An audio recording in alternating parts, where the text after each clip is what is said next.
Hello viewers, how are you? Hope you are all well by the grace of Almighty. Today I have come to my classroom YouTube channel with tense and question tags. This is very important to all types of exams. Now I am going to show you how to learn tense and question tags so easily within a few minutes. Okay, let's go.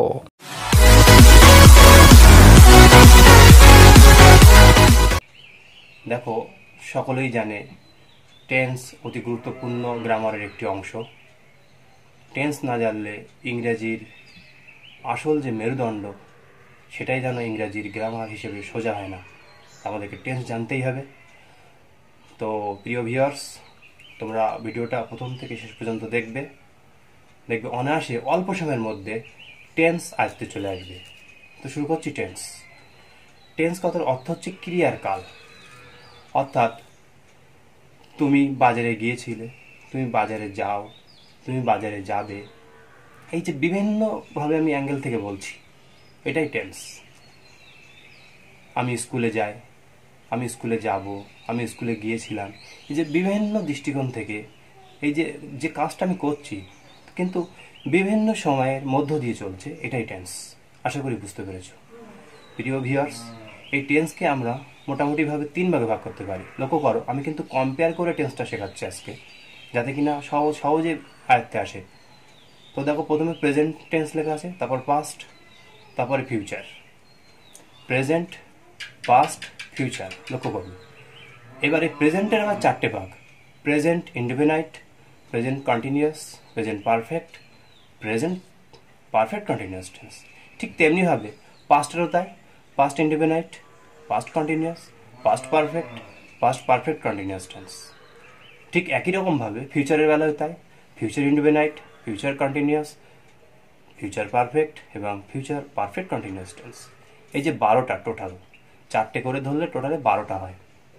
কিন্তু আমি আজ তোমাদের পড়াবো ঠিক এইভাবে: present indefinite, past indefinite, future indefinite, এইভাবে তুলনা করে দেখবে অনায়াসে বুঝতে পারবে, মনে রাখতে পারবে। এবং দেখো, প্রত্যেকে লক্ষ্য করো, এখানে একটা করে সূত্র বা নিয়মাবলী দেওয়া আছে, যেটা দেখলেই মনে থাকবে। প্রথমত প্রেজেন্ট ইনডেফিনাইট, এখানে লক্ষ্য করো সাবজেক্ট, তারপরে ভার্বের প্রেজেন্ট ফর্ম, তারপর অবজেক্ট। উদাহরণস্বরূপ আই ডু ইট। কিন্তু এখানে আর একটা এক্সাম্পল দেখো, রানা ডাজ ইট। ওখানে ছিল আই ডু ইট, এখানে রানা ডাজ ইট। দুটা ডাজ হলো কি করে? কারণ এই যে রানা, এর থার্ড পার্সন সিঙ্গুলার নাম্বার। আমরা সবাই জানি থার্ড পার্সন সিঙ্গুলার নাম্বার হলে ভার্বের সঙ্গে এস বা ই এর যুক্ত হয়, মূল ভার্বের সঙ্গে এস বা ই এর যুক্ত হয়। তো আই ডু ইট বা রানা ডাজ ইট। এবার তুলনা করো পাস্ট ইনডেফিনাইটে। এখানে দেখো, রানা ডিড ইট ছিল রানা ডাজ ইট, হয়ে গেল রানা ডিড ইট। কেন?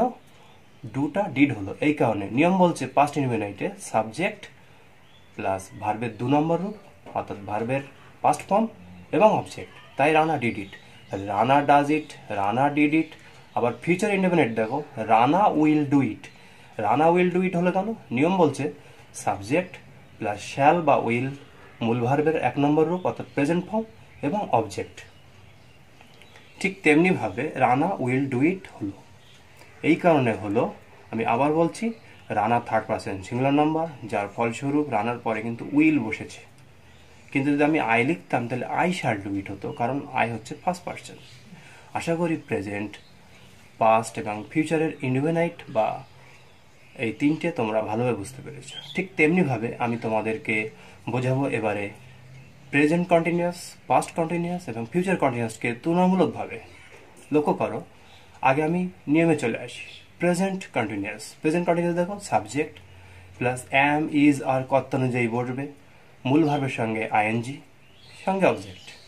তো এখানে লক্ষ্য করো, আই অ্যাম ডুইং ইট, এখানে আই হলো সাবজেক্ট, অ্যাম ইজ আর এর অ্যাম আসছে, কারণ আমরা সবাই জানি প্রেজেন্ট কন্টিনিউয়াসে অ্যাম ইজ আর ওয়াজ আর এর am is R am is আর, এই অ্যাম ইজ আর এর মধ্যে অ্যামটা চলে আসছে, মূল ভার্বের সঙ্গে আইএনজি হচ্ছে, অর্থাৎ এখানে ডু ছিল মূল ভার্ব, তার সঙ্গে আইএনজি এবং অবজেক্ট হলো ইট। ওই অনুযায়ী Rana is doing it, Rana third person singular number, যার ফলস্বরূপ এখানে ইজ হলো এবং ডুইং ইট। চলে এসো তারপরে পাস্ট কন্টিনিউয়াস। এখানে দেখো সাবজেক্ট প্লাস ওয়াজ বা ওয়ার সঙ্গে মূল ভার্বের আইএনজি প্লাস অবজেক্ট। তো রানা ওয়াজ ডুইং ইট, আগে ছিল রানা ইজ ডুইং ইট, এখন Rana was doing it. Change হয়েছে দেখো, এখানে অ্যাম ইজ আর, ওখানে হয়েছে ওয়াজ ওয়্যার, কিন্তু অন্যগুলো চেঞ্জ হয়নি। কারণ এটা মনে রাখবে তোমরা, কন্টিনিউয়াস মানে ভার্বের আইএনজি থাকবে। ফিউচার কন্টিনিউয়াস, এখানে সাবজেক্ট প্লাস শ্যাল বি অথবা উইল বি, সঙ্গে মূল ভার্বের আইএনজি প্লাস অবজেক্ট। তো এখানে I shall be doing it হলো, আই ফার্স্ট পার্সন বললেন শ্যাল হলো, কিন্তু রানা থার্ড পার্সন যার সঙ্গে উইল হলো, কিন্তু বি থাকছে, ভার্বের আইএনজি থাকছে, অবজেক্ট থাকছে। তাহলে কম্পেয়ার করলে খুব ভালোভাবে তোমরা এখানে বুঝতে পেরেছো আশা করি। প্রিয় ভিউয়ার্স, পরেরটা লক্ষ্য করো, present perfect, subject plus have বা হ্যাজ, মূল ভার্বের থার্ড ফর্ম অর্থাৎ past participle form plus object. এখানে I have sung a song. তো I have sung a song বলতে কি বোঝানো হয়েছে? মূলত পক্ষে এখানে আই ফার্স্ট পার্সন যার ফলে হ্যাভ হলো, কিন্তু এখানে দেখো রিমা যেটা লিখেছি আমি থার্ড পার্সন সিঙ্গেল নাম্বার যার ফলে হ্যাজ হলো। মূল ভার্বের 3 নম্বর রূপ সাং অর্থাৎ সিং থেকে সাং, সিং স্যাং সাং থার্ড ফর্ম, সঙ্গে অবজেক্ট। তারপরে পাস্ট পারফেক্ট টেন্স, এখানে সাবজেক্ট প্লাস হ্যাড প্লাস ভার্বের 3 নম্বর রূপ প্লাস অবজেক্ট। এখানে একটা জিনিস লক্ষ্য করো, এখানে খুব সহজে বুঝতে পারবে। এখানে দেখো শুধু হ্যাড, এখানে যেরকম হ্যাভ বা হ্যাড ছিল একটা টেনশনের ব্যাপার ছিল কোথায় কোনটা হবে, কিন্তু এখানে প্রেজেন্ট ফর্ম এই ভার্বের থার্ড ফর্ম হ্যাড হিসেবেই কাজ করবে যখনই, তখন দেখবে এখানে টম সাবজেক্ট, তারপরে হ্যাড, তারপর মূল ভার্বের থার্ড ফর্ম অর্থাৎ give gave given plus object. এখানে অবজেক্ট দেখো দুটো, মি একটা আর এপেন একটা। পরবর্তী ভিডিও আমি চলে আসবে এটা নিয়ে বলবো। এই লাস্টের যে এপেন, এটাকে রিটেন্ড অবজেক্ট বলা হয়। তাহলে Tom had given me a pen. তাহলে এখানে কিন্তু যাই হোক না কেন, আই হোক আর টম হোক আর রাম হোক আর শ্যাম হোক, যেটা আমি বলতে চাচ্ছিলাম, সব বেলায় কিন্তু হ্যাড আসবে, মূল ভার্বের থার্ড ফর্ম প্লাস অবজেক্ট। তারপরে দেখো ফিউচার পারফেক্ট, এখানে সাবজেক্ট, তারপর শ্যাল হাব বা উইল হাব, মূল ভার্বের থার্ড ফর্ম প্লাস অবজেক্ট। তো আমি একটা উদাহরণ দিয়েছি এখানে জিম দিয়ে। তো জিম উইল হ্যাভ ডান ইট, কারণ এখানে উইল হ্যাভ হলো এই কারণে, শ্যাল হ্যাভটা দেয়নি কারণ gym third person singular number, যেটা আমি পূর্বে বলেছি। চলে আসবে এবারে প্রেজেন্ট পারফেক্ট কন্টিনিউয়াস টেন্সের।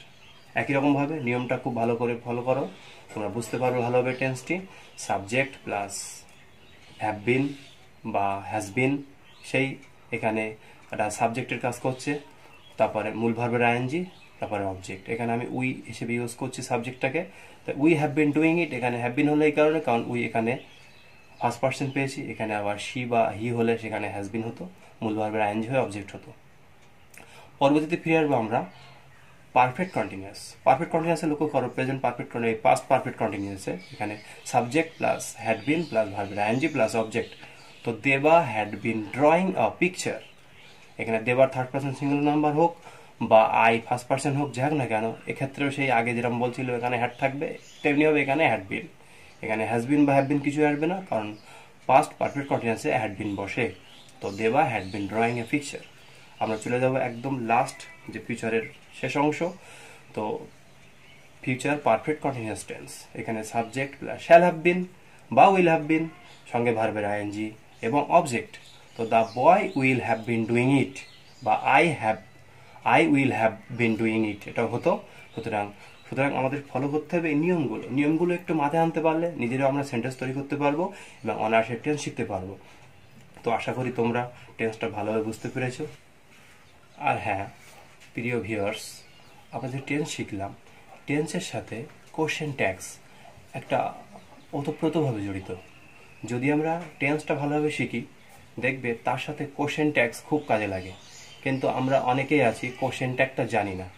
কোশ্চেন ট্যাগ অ্যাকচুয়ালি কীরকম জিনিস, আমি সাধারণ কথা বলছি, বলার সাথে ওর পিছনে একটা প্রশ্ন লাগিয়ে দিলাম। এই যে প্রশ্ন লাগালাম, প্রশ্ন বলে উঠলাম, ওটাই কোশ্চেন ট্যাগ। আমি যদি বলি Rahul is a good boy, isn't he? Rahul একটা ভালো ছেলে, তাই নয় কি? তার মানে কি আমি ওখানে এমন একটা এক্সপ্রেশন দিচ্ছি যে সত্যি সে ভালো ছেলে। আবার এরকম বলতে পারি he is not a bad boy, সে একটা খারাপ ছেলে নয়। Is he? সত্যি কি? তাই কি? এই যে একটা এক্সপ্রেশন দিচ্ছি, এইগুলো কোশ্চেন ট্যাগ। কিন্তু কিভাবে হয় দেখো, তোমরা স্ক্রিনে ভালোভাবে লক্ষ্য করতে পারছো, আমি সেইভাবে তোমাদের জন্য তৈরি করেছি কোশ্চেন ট্যাগস। কোশ্চেন ট্যাগকে দুইভাবে ভাগ করা হয়, একটা হলো পজিটিভ ট্যাগ, একটা নেগেটিভ ট্যাগ। যখন আমি ইজন্ট হি বলছি তখন নেগেটিভ ট্যাগ, আবার ইজ হি একটু আগে যেটা বললাম ওটা হলো পজিটিভ ট্যাগ। তো তো চলো উদাহরণ দিয়ে ভালোভাবে বোঝানো যাক। তো কোশ্চেন ট্যাগকে আমরা দুই ভাগে ভাগ করছি, একটা হলো পজিটিভ ট্যাগ, একটা হলো নেগেটিভ ট্যাগ। এখানে লক্ষ্য করো, খুব সহজে আমি বুঝিয়ে দিচ্ছি কিভাবে হলো এটা। I am not doing it, আমি এটা করছি না, কিন্তু আমি কোশ্চেন ট্যাগ করছি অ্যাম আই। ফলো করো, এইটা কিন্তু বাক্যটা নেগেটিভ সেন্সে আছে, কিন্তু আমি যখন কোশ্চেন ট্যাগ করছি তখন ওটা আমি পজিটিভ সেন্সে করছি। তখন আমি নটটা তুলবো, কীভাবে করছি? এই যে বিভার্ব আছে, বিভার্বটা আমি আগে দিলাম, আর যে সাবজেক্ট আই ছিল আইটা পরে দিলাম। তাহলে I am not doing it, am I. ঠিক এরকমভাবে আমি তুলনামূলকভাবে বোঝানোর চেষ্টা করছি। এবার নেগেটিভে চলো, নেগেটিভটাকে দেখো, আই অ্যাম ডুইং ইট। আমি আগে কিন্তু বলেছিলাম I am not doing it, এবার বলছি আই অ্যাম ডুইং ইট। এই যে বাক্যটা কিন্তু পজিটিভ সেন্সে আছে, কিন্তু আমি কোশ্চেনটা করছি নেগেটিভ সেন্সে। কীভাবে করবো? প্রথমে আমি বিভার্ব অ্যাম দিলাম, তারপরে আমি সাবজেক্ট দিলাম, তারপরে আমি নটটা দিলাম। তাহলে আই অ্যাম ডুইং ইট হয়ে যাচ্ছে অ্যাম আই নট। ঠিক তেমনিভাবে দেখো, রিক হ্যাড নো আইডিয়া, বাক্যটা নেগেটিভ সেন্সে, কিন্তু পজিটিভ সেন্সে চলে আসবে ওই question tag had Rick. Rick had no idea, রিকের কোনো ধারণা ছিল না। হ্যাড রিক, রিকের কি ছিল, অর্থাৎ রিকের কি ধারণা ছিল। ঠিক এরকমভাবে আমরা জোরপূর্বক কোশ্চেনটাকে আমরা ট্যাগ করছি, তাই কোশ্চেন ট্যাগ। পরেরটা দেখো, রিক হ্যাড ডান ইট, রিক এটা করেছিল। হ্যাডেন্ট রিক, অর্থাৎ রিক এটা করেছিল না। তার মানে এতে আমরা এইটাই পাচ্ছি যে এর মধ্যে রিক এটা করেছিল, কিন্তু জোরপূর্বক বলার জন্য আমরা এই ট্যাগ হিসেবে ইউজ করছি, যেটা হ্যাবোধক সেন্সে না বোধক নেগেটিভ সেন্সটাকে আমরা বেশি করে জোর দিচ্ছি। ঠিক তেমনি হবে, একটু ভালোভাবে লক্ষ্য করবে এখানে, she does not go to school, সে স্কুলে যায় না। আমরা যদি বলি সে স্কুলে যায় না, কোশ্চেনটা তাহলে কি বলবো? সে কি যায়, এরকম সেন্সে। তাহলে এখান থেকে আমরা নটটা অবশ্যই বাদ দেবো। তো এখানে ডাজটা আমরা আগে নিয়ে আসছি, সাবজেক্টটাকে পরে দিচ্ছি। আর একটা উদাহরণ দেখো, I don't go to school, আমি স্কুলে যাই না। ডু আই, মানে আমি কি যাই? ঠিক একই সেন্সে। এখানে ডুটা আমি আগে আনলাম, তারপর আমি আইটা নিয়ে গেলাম। ডু আই, মানে ডু আই গো, গোটাকে আর লিখলাম না, এখানে কোশ্চেন হিসেবে কোশ্চেন ট্যাগটাকে কাজ করছে। পারুল ইজ ডুইং ম্যাথস, পারুল অঙ্ক করছে। ইজ ইন পারুল, অর্থাৎ পারুল কি অঙ্ক করছে না? অবশ্যই অঙ্ক করছে। তো এখানে জোর দিয়ে প্রকাশ করার জন্য নেগেটিভ সেন্সে ট্যাগ করা হলো কোশ্চেনটিকে। You will do this, won't you, অর্থাৎ তুমি কি এটা করো না? অবশ্যই তুমি করবে। ওন্ট, এই ওন্ট হচ্ছে actually will not a short form, abbreviation form. তো এটা নিয়ে আমি খুব শিগগিরই একটা ভিডিও নিয়ে আসবো, যেগুলো খুব শর্টে লেখায়। আর যখন অনেক সময় আই আমটাকে আম বলি আমরা, আর নটটাকে আরেন্ট বলি, এগুলো শর্টে খুব সুন্দর, এগুলো আমাদের খুবই দরকার। তো প্রিয় ভিউয়ার্স, তোমরা আশা করি বুঝতে পারছো। ইউ উইল ডু দিস, তাহলে ওন্ট ইউ। ঠিক তেমনিভাবে পজিটিভ ট্যাগে চলে আসো। এখানে আছে উই উইল নট ইট ইট, আমরা এটা খাবো না। মানে উইল উই মানে আমরা কি খাবো, তার মানে কি আমরা খাবো না, আমরা এমনভাবে বলতে চাইছি। তো এক কথায় মনে রাখার জন্য সবচেয়ে বড় উপায় সেটা হলো, নেগেটিভ সেন্সে বাক্য থাকলে পজিটিভ সেন্সে তুমি কোশ্চেন ট্যাগ করবে, কেবল নটটা তুলে দিয়ে বিভাবটাকে আনো, অর্থাৎ হেল্পিং ভাব যেটা সেটা তুমি আগে আনো। সে মোডাল হোক আর হেল্পিং ভাব যাই হোক না কেন আনো, তারপর কথাটাকে পরে দাও, দেখবে অনায়াসে বুঝতে পারবে। আর যখন তুমি নেগেটিভ ট্যাগ করবে, তখন দেখবে বাক্যটা অ্যাফার্মেটিভ বা হ্যাবোধক সেন্সে থাকবে। যেমন উই লাভ ইট, আমরা এটা ভালোবাসি, বাক্যটা কত সুন্দর, কোনো নেগেটিভ সেন্স নেই। কিন্তু তুমি যখন কোশ্চেনটাকে যাবে, দেখো ডোন্ট উই, আমরা কি ভালোবাসি না, নেগেটিভ সেন্স কাজ করছে, কিন্তু অ্যাকচুয়ালি এর ভিতর থেকে কিন্তু হ্যাবোধক সেন্সটাই কাজ করছে। ইউ এনজয়েড দিস, তুমি এটা উপভোগ করেছিলে। ডিডেন্ট ইউ, তুমি কি উপভোগ করোনি, মানেটা এরকম দাঁড়াচ্ছে। কেন আমি ডিডেন্ট আনলাম? এখানে তো কোনো বিভার ব্যাপার নেই, এই কারণে নেই। দেখো লক্ষ্য কর, এখানে এনজয়েড, এটা কিন্তু অ্যাকচুয়ালি ইউ এনজয়েড দিস, এটা পাস্ট ইন্ডিপেন্ডেন্ট টেন্স, অর্থাৎ সিম্পল পাস্ট। সিম্পল পাস্টের মধ্যে এখানে কিন্তু ডিড উজ্জ আছে।